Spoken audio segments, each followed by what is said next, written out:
சென்னை விமான நிலையத்திற்கு வெடிகுண்டு மிரட்டலானது விடுக்கப்பட்ட சம்பவம் பரபரப்பை ஏற்படுத்தியிருக்கிறது.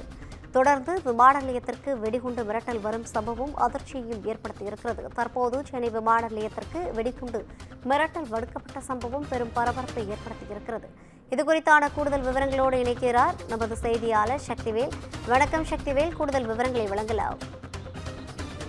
நிச்சயமாக வணக்கம் ரவினா. சென்னை விமான நிலைய இயக்குநர் அலுவலகத்திற்கு காலை 10 மணி அளவில் இமெயில் ஒன்று வந்தது. அதில் சென்னை விமான நிலையத்தில் குண்டுகள் வைக்கப்பட்டுள்ளன, அந்த குண்டுகள் வெடித்து சிதறும் என்றும் குறிப்பிடப்பட்டிருந்தது.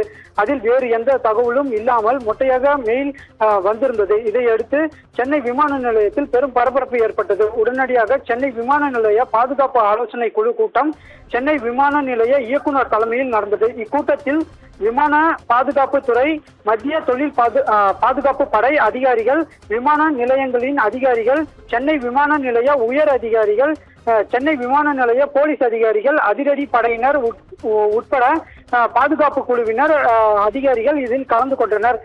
மிரட்டல் இமெயில் எந்த ஒரு விமானத்தையோ இல்லை எனில் விமான நிலையத்தின் குறிப்பிட்ட பகுதியையோ குறிப்பிடாமல் வந்திருந்ததால் கூடுதல் கண்காணிப்புடன் வெடிகுண்டு நிபுணர்கள் மோப்பநாய்கள் உதவியுடன் தீவிர சோதனை செய்யப்பட்டது.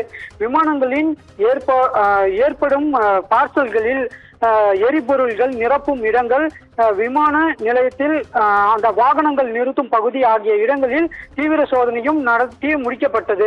அதன்படி பாதுகாப்பு அதிகாரிகள் மற்றும் வெடிகுண்டு நிபுணர்கள், விமான நிலைய போலீசார் உட்பட அனைவரும் பகல் 1 மணி வரை சுமார் தீவிரமாக சோதனையில் ஈடுபட்டனர். ஆனால் வெடிகுண்டு இருப்பதாக அறிகுறிகள் எதுவும் இல்லாததால் இது வழக்கமான வரும் புரளி என்று தெரிய வந்தது.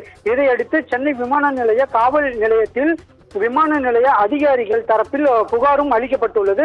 போலீசார் வழக்கு பதிவு செய்து விசாரணை மேற்கொண்டு வருகின்றனர். அப்போது மர்ம மெயில் மிரட்டல் தகவலின் அடிப்படையில் வெளிநாட்டில் இருந்து போலி ஐடியில் வந்திருந்ததும் தெரிய வந்துள்ளது. இதனால் விமான நிலையத்தில் பெரும் பரபரப்பான சூழல் ஏற்பட்டது. ரவினா, கூடுதல் விவரங்களை வழங்கியமைக்காக நன்றி சக்திவேல் ராயன்.